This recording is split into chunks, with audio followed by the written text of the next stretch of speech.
Здравствуйте, я Ирина Воловик. Недавно перебирала свои вырезки и нашла вот такую вырезочку из журнала ЗОЖ за 1999 год. Дочь забыла про кашель, а знакомая про псориаз. Поселенка из Карачаево-Черкесии просит дать совет, как вылечить от удушающего кашля девочку 4 лет.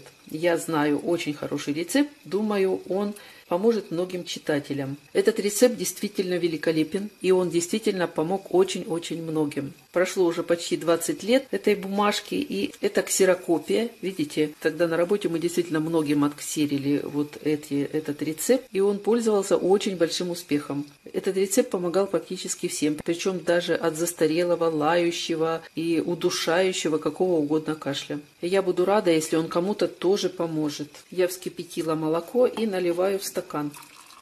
И по написанному следую. Итак, вскипятить 1 стакан молока и сразу же в горячее молоко добавить и размешать в такой последовательности. Это важно, в какой последовательности добавлять продукты.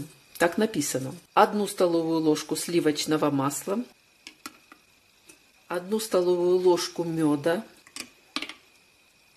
питьевую соду на кончике ножа или ложки, как я вот делаю.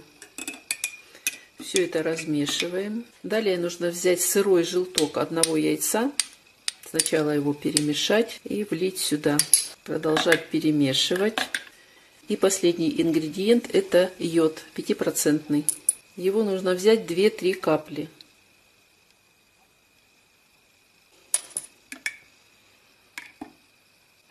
И коктейль готов. Он получается очень приятный на вкус. Детям пить по полстакана 3 раза в день в теплом виде, а взрослым по стакану. И пить до тех пор, пока кашель не уйдет. Кому-то, может быть, и 2 дней достаточно будет, а кому-то и побольше. Если кашель застарелый, то, естественно, дольше придется полечиться. Будьте здоровы, до новых встреч!